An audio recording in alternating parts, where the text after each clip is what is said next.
Hello, welcome back to TFG Radio Video Battle Reports, brought to you by me, SaltyJohn. Today I take on the man, the myth, and the legend, Travis, head Las Vegas Open judge and podcaster extraordinaire. We decided to dub this battle the Battle of the Best Things You Can Take. More on that a little bit later. Travis's list is the Taudar that he took down to San Diego for the Frontline Gaming Friday Night Fight Twitch stream last week. That is a mouthful. It is an Eldar CAD with Farseer on bike, Autarch with swooping hawk wings, 3 units of jet bikes with scatter lasers, a Wraith Knight with sword and shield, also known as the sword and board, and 5 Wraith Guard with D-Scythes, a Tau Riptide wing with all the usual goodies, Dark Eldar allied detachment with Homunculus, 5 Cabalite warriors, and an Imperial bunker. It's an all-around mean list. I brought the same list I piloted to victory over Danny Kwan in the last battle report we did.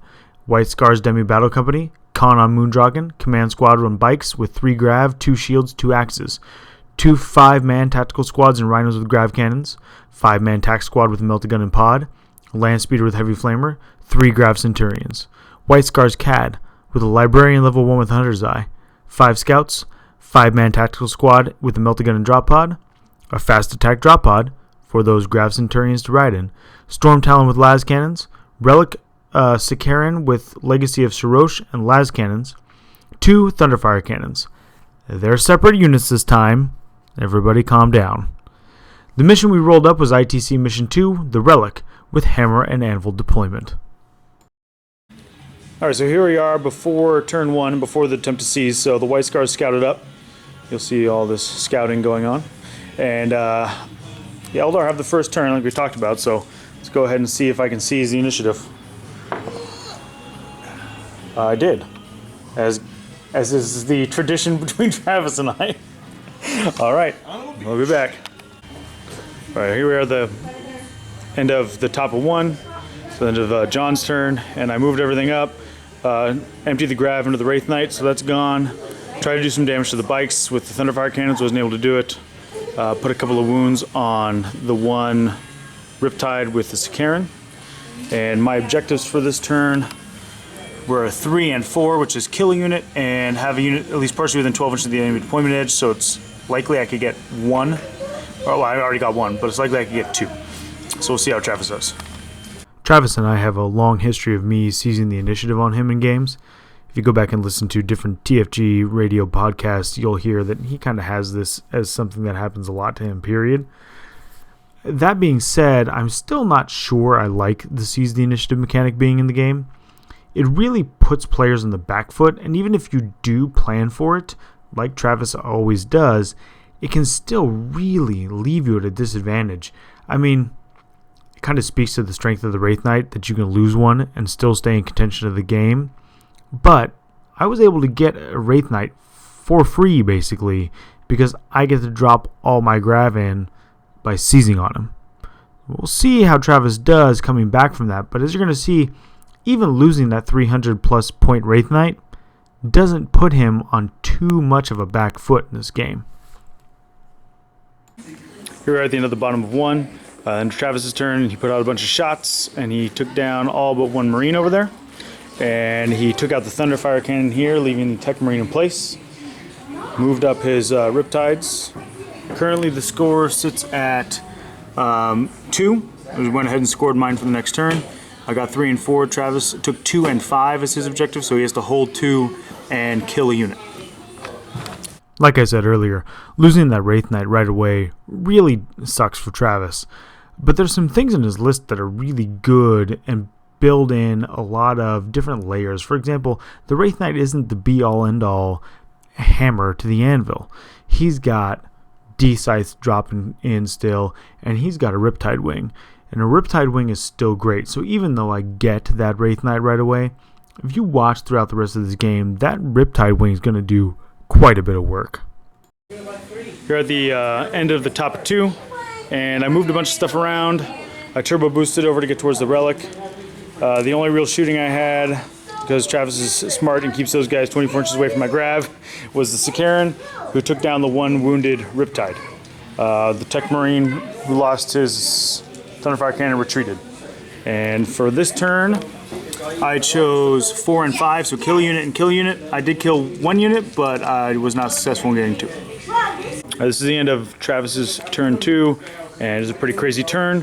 Had a lot of stuff happen, so the bikes got whittled way down. It's just Khan left, and also we had the Centurions took a beating. We lost the Tech Marine, who lost his Thunderfire cannon, and the lone Marine over there died also. And Travis is hugging the center of the board there. So we'll see what happens on my turn 3.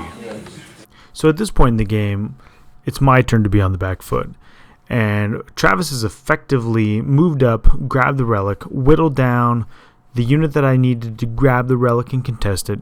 He's able to drop in the Death Scythes and totally go after that grav unit. And he's really come in hard on his turn 2. The problem is here, there's a certain amount of resiliency with Battle Company style lists, even in a list like mine that doesn't have all the free units that come along with it. So yeah, he comes in and he puts the hammer down to a bunch of stuff right away, but there's still more coming. And Travis and I even talked about this at one point where it's like, yeah, sure, he takes out a bunch of grav cents, but there's still grav cannons and 2 rhinos. And there's still a grav gun over here on a bike guy. And there's still grav hiding all over the place. And there's still a Relic Sakaran. That Relic Sakaran is really good, guys. If you've not played against it, if you've not thought about picking one up, the Relic Sakaran is a great unit to take. It's got 6 shots, strength 7, rending, twin linked.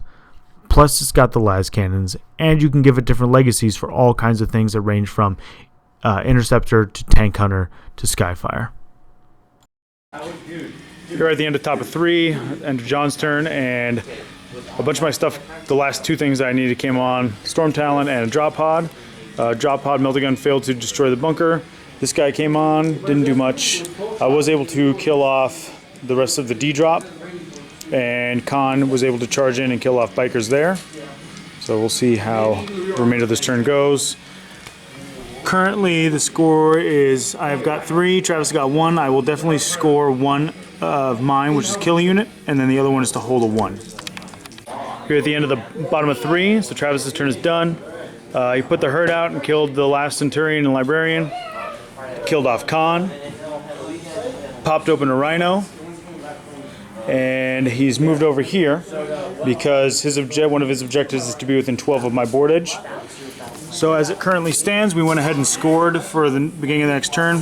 I'm sitting at 5 to Travis's 3, but Travis is definitely going to get 1 next turn for sure for killing a unit. And we'll see what I roll up and how it goes. It was around turn 3 where Travis and I finally came to the conclusion that I probably have to stop saying that this list was made for funsies. Originally, if you remember from the other video battle report, I talked about how I made this list because I wanted to use stuff that I hadn't used before. It turns out that this is actually not a bad list, and that kind of has to do with a lot with, well, I'm taking things that are good. Sure, I'm taking stuff that I like, but I've got White Scars, I've got a Demi Battle Company, I've got a CAD, I've got a Relic Sakaran, and I've got a lot of Grav. And those things were all good. And if you put them in the hands of a player who knows what they're doing, they will be good. So we kind of came up with the idea that, well, okay, maybe this list is not so much the just fun random list that I was thinking it was. Busy in John's turn 4, and I focused pretty much the entire army at trying to kill off the Riptide to deny Travis one of his Maelstroms, and was able to do that, but nothing else of note really happened. So the score currently sits, I've still got 5, Travis just scored 1 more for 4. And I will only be able to score 1 on mine because I killed 1 unit, and that's it.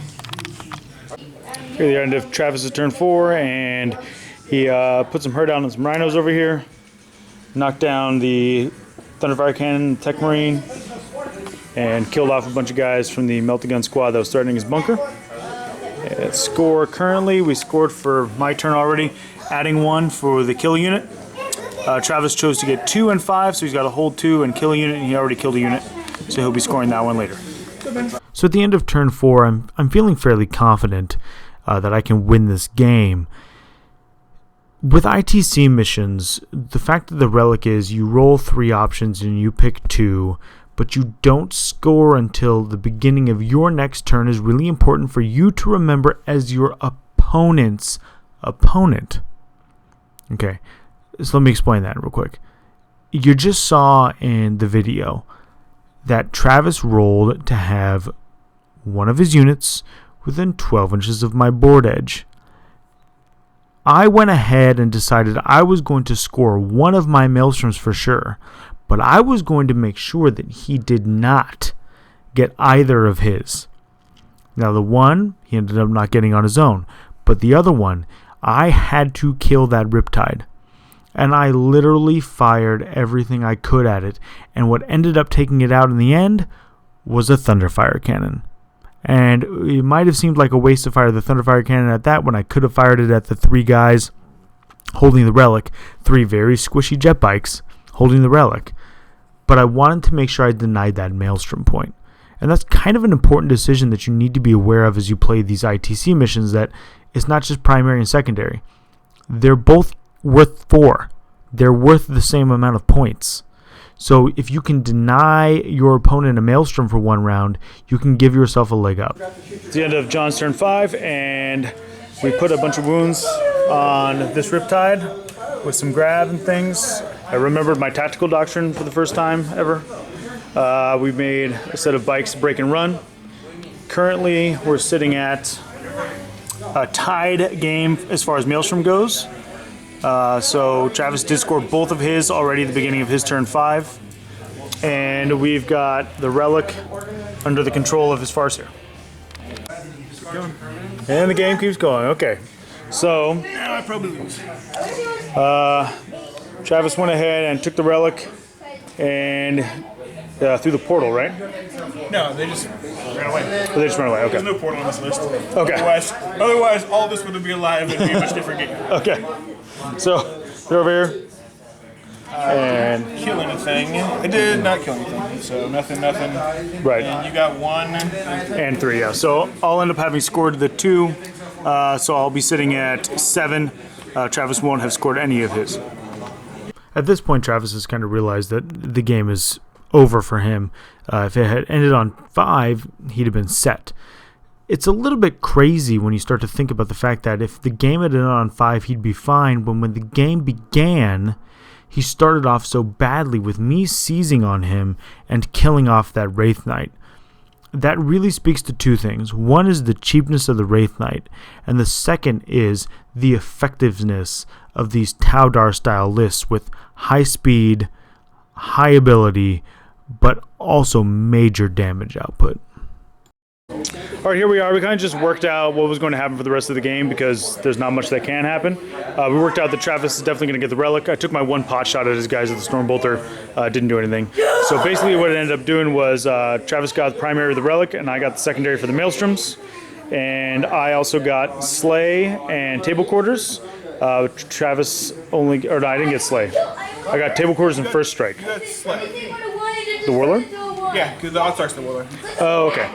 So I got Slay. So you're going to have 7 to my 5. 5, right. So I got Slay and First Strike and Table Quarters. So it means I got 7 points. Travis will get 5. I have 1 Table Quarter. Mm-hmm. And you have this one. Nobody has that one. And you have this one. Right. So that's kind of how it ended out. It was a really hard-fought game. It really kind of came down to my seizing the initiative. Got the Wraith Knight for free. Yep. All you can do. Getting the Wraith Knight for free is the best outcome. So we're going to go ahead and we'll see you next time. So we dubbed this battle the Battle of the Best Things You Can Take for a couple of reasons, which are probably pretty obvious at this point. But one of them is because I took a White Scars Demi Battle Company with Khan on Moondraken and a Relics of Karen and, kind of all the good things you can take, even though I was kind of really just wanted to use models I didn't get to use very often. Travis took the Taudar with the Lord of War, Sword and Board Knight, and a D-Scythe drop and all of the goodies, right? And this battle did a really good job of showing us just where the meta is at. That you can take things that are good and still lose them, or if you can take things that are good and take something of your opponent's that's really good and still end up kind of with a really good match at the end. I mean, how many times have you played a game where you get seized on and lose 300 plus points in the first turn, and you still can come back and be in contention? That's the strength of Eldar. And the strength of the Space Marines is really all that resiliency, all that OBSEC, all the time scoring those maelstroms. So this is two pretty good armies showing you two really good ways to play this game. I hope you enjoyed the battle report. Stay tuned. We're going to keep doing more of these. Hopefully, the next one you'll see will feature Magnus, the Demon Primarch of the Thousand Suns, and a brand new Thousand Sun army from yours truly. See you next time.